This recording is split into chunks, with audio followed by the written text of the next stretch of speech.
So you're asking yourself, do I have to wait 2 years after I start a new job to be able to qualify to buy a house? And the answer is no. Well, let's be real. The answer is it depends, right? Which is pretty much what I tell you the answer is to everything. And it's true, it does depend.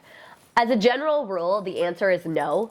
You don't have to wait 2 years, especially if you have a job where you're paid with salary, or you're like a full-time hourly employee and you're making the same amount every single week, same amount of hours. Then the answer is no. You definitely don't have to wait 2 years, right?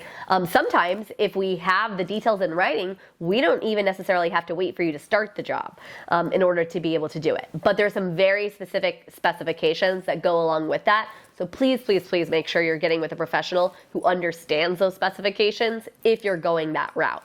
When does it matter about being at your job for 2 years plus?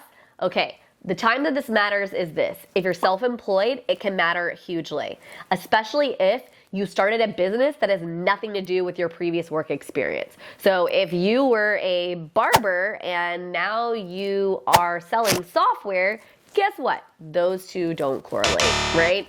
And because they don't correlate, and that new job is a self-employed job, not a regular W-2 job, that would be a little different, then you are going to have to show 2 years, okay? That is what is going to matter. When an underwriter is looking at a file, what they care about is continuance. Is your money going to continue to flow? We understand things change, life happens. You can lose a job, you can get a new job, you can change it. But what an underwriter is looking at is what's the likelihood that you're gonna actually be able to pay back that loan? And guess what? If your job flow is pretty much the same, then you're probably going to be able to afford it. Or if you're in a job where you're getting paid the same amount every single month, every single pay period, again, we can likely count on that money. If you're a self-employed person, anybody who's ever been self-employed or has known a self-employed person knows that their income goes like this, right? I mean, sometimes their income is huge and they make a ton of money every month. Sometimes their income is small. And in order for an underwriter to be able to see that, they need a time window. They need an extended period of time, and typically that is 2 years. That's why there's a misconception that, oh my gosh, I have to have been there for 2 years. The other time it matters if you're heavily, heavily, heavily commissioned. It's a lot like being self-employed, let's be real, right? But it isn't self-employment, you still get a W-2. However, if you get a lot of your income from bonuses or commissions, right? If it's more than 50% of your overall pay, then you may need to be there 2 years. It depends on if we need that much income. So I wouldn't count it out and say, oh, well, I am commission-based and I've only been at this job for a year. Maybe we can qualify you and maybe we can't.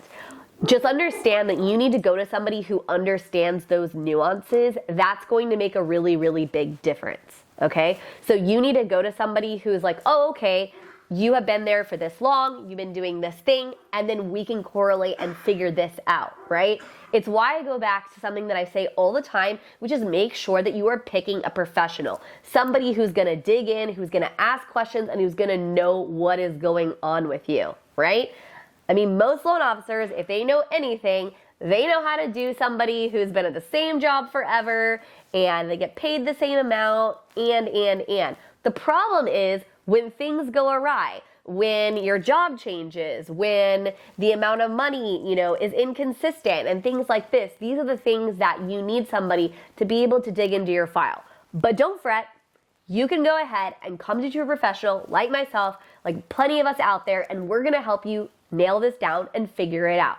So you don't need to think to yourself, I'm so overwhelmed. It's okay. You can ask questions. But if you're worried about the fact that I just got this new job or I'm just moving to this new place, the likelihood is you're okay. Have a conversation. Ask some questions. I promise the answer may be different than what you think. Go ahead and click the subscribe button for me if you like this video and or others. We want to make sure that you can see all the different kinds of videos that are going to help you understand mortgage a little bit better.